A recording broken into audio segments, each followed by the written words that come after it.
kind of fun.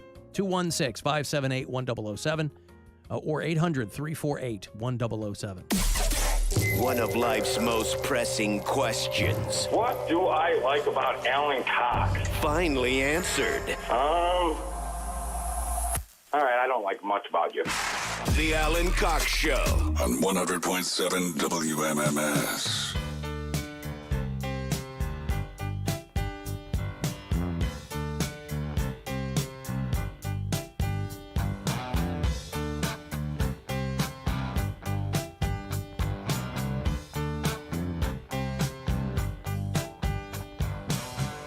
Saw a werewolf with a Chinese menu in his hand, walking through the streets of Soho in the rain. He was looking for the place called Lee Ho Fooks, gonna get a big dish of beef chow mein. Werewolves of London. Somebody sent me the video of that kid in the Philippines that has that werewolf syndrome. Have you seen that kid? No. His body's covered in hair. You ever see anything like that when you're living in the Philippines? No, but I met Italians. You hear him howling around your kitchen door. You better not let him in. Were they little kids? I met, yes, there are children that are There are Italians. small Yeah. Italian children? Yeah. Oh, mamma mia. Well, they call it werewolf syndrome. Obviously, it has a much more official name than that. It's a condition called hypertrichosis, which they say affects just 1 in every billion people, where this kid is born So with there's 6 more people out there. Yeah, full body of hair, black sideburns, hair on his face and his neck and his neck, his back, yada yada yada yada. And see if I can show you this kid here. It's pretty wild. The mom, this is the Philippines. The mom said that she thought that he got it because while she was pregnant, she had eaten a cat. Whereas, other... Wait, like fur and all? I don't know. And other people would say, oh, here, I'll show you this kid here if you're watching. Oh, come on. There he is. What is happening? I'm just going to Google it. There he is. Oh.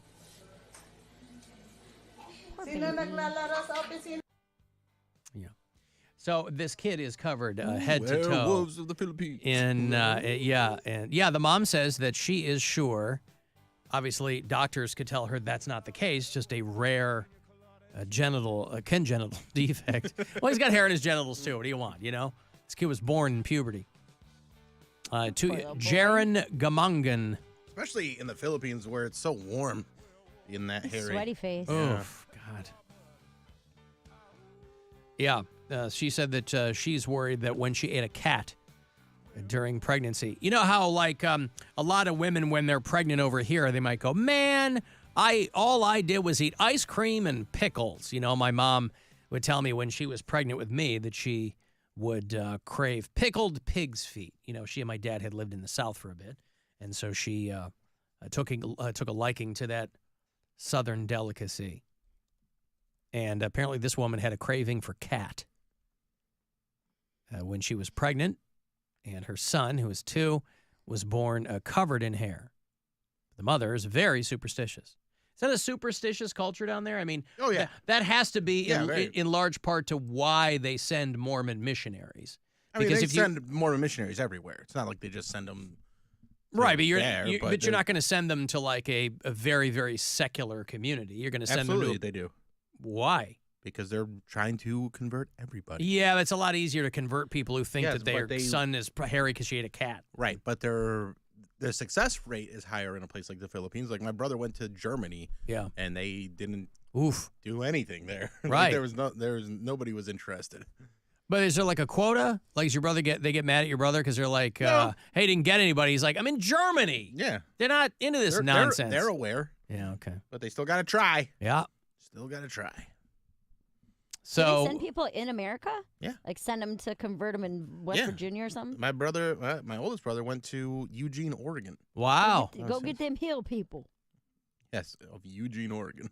No, I'm talking about like if they send them, because Alan's talking about superstitions in they'll other countries. They'll send There's them. plenty of superstitious people here. Yeah, they send them everywhere. Have Anywhere you- they can. They can't, send them in certain parts of the world because there's laws against proselyting and stuff like that. But anywhere you can Proselytizing. any place they can send them, they'll send them. Have there ever been people who were sent on their Mormon mission to Cleveland, Ohio that you've run into? There's missionaries everywhere. Wow. You'll see them all. Now, how would I be able to spot them in the wild? They are dressed like all the other missionaries that you've ever I don't- seen. oh. The white shirt with the name tag. That. I thought those were Jehovah's Witnesses. No, the name tag is the Mormons. Yeah, duh. So name tag, is it one of those, hello, my name is? No, it says Elder so-and-so from the Church of Jesus Christ of Latter-day Saints. I see. So if they're walking around and you see that, well, that tells you all you need to know. And I go, what's up, elders? And they go, are you interested? I go, not at all. But I'll say hi. Yeah, you're being polite, Mhm. and that's all they need. Yeah. They go, hey. And they go, eh? And I'm like, no. And they're like, okay. But I like saying hi. Okay, so when you go, was that what you had to do in the Philippines? Yeah. You go, hey, somebody says one syllable to you, go, yeah. We do a lot of talking to Canvassing people and door knocking, you gotta do all that stuff? There's not a lot of doors there, so it's more, Not a lot of doors there. You knock on the air that would. yeah, you just walk around in the little villages and talk to people as you can. And what's your opening line? Have you heard the good word? Is that? No, you just say, hi, how's your day going? You try and just get a conversation going, and then they go, okay. Basically, you're going to get them to try and ask you questions. Like, okay, so what's your deal? And Do I'm like, they we're think that Mormon you're selling missionaries. Tupperware initially? No, or? not at all. They kind of know, but they want to. They have to ask, and they want to, especially want to converse with somebody from America, so you can get them with that, and then you can also be able to speak Tagalog, which they'd be blown away by that. Of course. So You got the local dialect down. Mm-hmm. Well, there's a woman who had a woman named Alyssa Grenfell who grew up in a very, very strict Mormon household in Utah. And her videos making the round saying that there's a look called Mormon face where all those people look the same, even Ryan Gosling, who was born into the Mormon faith as a kid. So that's why Bill looks like Ryan Gosling. That's what people say all the time. For- It's like, old Bill Gosling over there. For people who, that's why when Perez Bilton is here, they're Gosling guzzlers is what is referred to. Ryan Gosling, of course, never considered himself a Mormon, he said, but he was raised in that household. But he said because there's a lot of intermarrying, there's a lot of shared DNA. Yeah, I believe that. We're a little outside of it because, my mom is not from Utah, and my dad was born in Arizona, so they didn't really participate in that. But there's a look to Mormons in Utah for sure. I can see it. But they're largely white. Yeah. But beyond that, I don't know what she means where she's like, oh, Katherine Heigl and Derek Huff all look the same. Like, no, they don't. I mean, other than being white, they don't really all look the same. So I'm not quite sure what she's talking about. But I mean, they don't look just like David Archuleta, who also was Mormon. Who is he? He was on, what's that, American Idol. David Archuleta. He was a Mormon? Yeah, he left the church because he's gay. Oh, I see. All right. That name sounded familiar, but now that I'm looking at him, I'm like, I don't even know who this is. Yeah, he was on American Idol. I mean, he's 33 now. He was on a long time ago. Like Yeah. youngin'. He was like 15 when he was on or something. Yeah, he said he grew up believing that he Ryan would... Hamilton. Well, there's a Mormon face for you. Is he Mormon, though? I don't know if he's active, but he was. Yeah. He served his Mormon mission in North Carolina. Wow. All right. I guess it's but for the purposes of going, the people probably want to go overseas, right? You want to like see parts of the world. I don't know. I I didn't want to go I at don't know all. if you want to go to the Philippines. I mean, Why not not? hanging out in 5-star hotels. Weren't you in like a shack, Bill, with like no water? Or is that just how I imagined That's it? just how you imagined it. No, we had running, Thought we you had were running like water a and s- electricity. See, like these are and the stuff like that. pictures she's House. generating in her Seriously. mind. Poverty. Like I'm picturing like poverty. There's a lot no of people that electricity. live that way, but that's not how we lived. We had regular apartments. I mean, they were not the nicest, but they weren't bad. There was one that didn't have a shower, so we had to take like bucket showers. Yeah. All I'm saying is if I'm in some organization that's sending people around the world, I think I would, of a non-military nature.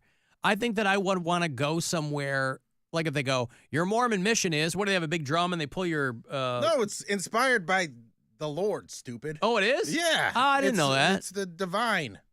Oh. It's not just something they're pulling names and sending you where. No, it's the Lord tells the people where But to what's the send difference? The Lord could just as It's also- easily divine which slip you pull. Well, Well, maybe. yeah, it's meant to be. Yeah. It's fate. Right, but why not just... How do they do it? I don't remember. They got a guy and it says, hey. They got a guy. Everybody apply, a bunch of guys, and they go, based on how we feel, he should go here. But how are you notified? You get a letter. You get a letter. Mhm. Okay. So, and the letter It's a big says... moment. You get the letter, and it says... Jesus said you have to go to the Philippines. It says, Brother William Squire, you've been called by the Church of Jesus Christ of Latter-day Saints to serve in the Quezon City, Philippines mission. And everybody has to go, right? Like everybody No. goes on a mission? Not everybody. I mean, there's a lot of pressure for young men to go. Women are not as pressured to go, but they want everybody to go. 'cause Okay, it's a I guess good- I guess I It's meant... a good way to like keep you, because the whole time they're not really converting the people; they're converting the missionaries that go. Because if you go on a mission and you build up a strong testimony, and basically they cut you off from your entire life for 2 years, and all you do is that. The idea is that it's going to give you such a strong belief in the church at that point that you're never going to walk away. Now, it is not working that way. I was going to these say, days. what religion has ever worked that way? Has the exact opposite effect. Right. Now, there's still a lot. There's a lot of people that, I mean, I get it. there's a lot of people that Hardcore still go with boy. it, but Dude. Just 2 weeks ago, when we were on spring break in Arizona, we landed in Phoenix at the airport. Did I already tell this story? I don't think so. And there was a bunch of people standing with like welcome home signs, and they were waiting for someone to walk up. And the person was right in front of us. And so we only saw the guy from behind. He was wearing like a black jacket, real short hair. Yeah. And everyone's like cheering and clapping and so excited. And, people are crying. And I assumed it was a soldier coming home from wherever. So I Soldier for the Lord, It's a Mary. soldier for God's army. So I asked the one lady, she was crying and she's like hugging her son and kissing him. I said, everyone has their cameras out. I said, do you want me to take a picture of everybody together? And she was like, yeah, that'd be amazing. Thank you so much. Then you And turn then- around and take a picture of your face. But when they got in line, they unraveled this huge banner. Like there was probably, no joke, dude, there was probably 20 people standing at the airport to welcome this guy Yeah, home. it's a big moment. And it Not for said, me like, because I got sent home early. But well, like, yeah, you got excommunicated. yeah, I But, got I like- got brought home in the cover at night. They're like, we're not gonna give Nobody him talk anything. about it. Like a political prisoner. Yeah, They, like a they had back over man. your hands tied behind your Yeah, back. they took him to a black site. They had a huge banner made. No, they don't do black in the Mormon church. Took him to a white site. They had a huge banner made that said like "Welcome home, Elder Johnson." Wow, and you knew then what there that were- was. Well, because I didn't see that. There were other signs that said like "Mission accomplished" or "Welcome home." So I thought this guy's out training for the military. But once they unfurled that giant, I mean, it was huge. It was probably a 10-foot banner Yeah. that they made that said "Welcome home, Elder Johnson." And I'm like snapping the pictures for them, and the mom's crying. God bless you. Thank you so much. We appreciate it. This is amazing. Blah blah blah. But yeah, I mean, that was just 2 weeks ago. Because you don't come There's a home ton the of- whole there's a- time, right? Like No, you you're don't- gone. You don't come home. Yeah. You don't get to talk to your family except for on Christmas and Mother's Day. Wow. And then you can write an email once a week, and that was about it. Because they don't want you corresponding. They want you concentrating on the work because they're trying to wash your brain a bit. That's not what they say, but that's what I noticed. Yeah. That's what it felt like. Yeah. But yeah, that was I was like, look at that. Yep. Brad Yeah, was like, you feel good? You feel good supporting the Mormon church? My two I was older like, they'd brothers. probably be mad if they knew I was at a Planned Parenthood last week, to be honest with you, that some heathen just took the picture. That's right. Elder Johnson, Bill. That's what we would call my grandpa's junk. Ew. Yeah, he would walk around. Why are you referring to it at all? Because he frequently forgot to put pantaloons on, and so then he'd go out into public, and we'd have to retrieve him. Oh, We'd no. have to go out and find him. Papa and Elder Johnson have escaped again. Papa. Oh, yes. Well, where are they both gone? Yes, they're joined at the hip. You'll be able to find them easily. Just look for the dust tracks. Look for the dust tracks. Yeah, my older brothers both went. My youngest brother didn't end up going on one because he was. I had shaken things up enough for the family by that point that they're like, oh yeah, we don't think Steve's gonna go. I My guess it sister depends didn't on. go. I guess it depends on how much wanderlust you have. I would think that Philippines. I mean, Yeah, you know, but you don't get to go there and do things. You no, don't but get you're to go still sightseeing. immersed in another culture. Which, when yes, they go, that oh, the was- Lord says you're going to Raleigh, North Carolina. You're like, all right, well. Well, it was another That's culture, another but culture. it's scary too because then I had to learn another language. Yeah. You have to learn a completely different culture, and it's very different over there. And it was interesting for sure, but it wasn't. It opened my eyes to a lot of things because we have it so good here compared to what they have there. Yeah. All right, I got to take another break here. I'll have those Alan Ruck tickets for you. Actor Alan Ruck is doing a show. Just coming through, chatting, telling some stories from his illustrious career. Alan Ruck is going to do May 3rd at the Agora. That is going to be a couple of weeks from this Friday. Storytelling and Q&A. They're going to screen Ferris Bueller's Day Off. And, of course, he's from Parma Heights. So it'll be a lot of fun. So I'll have those tickets for you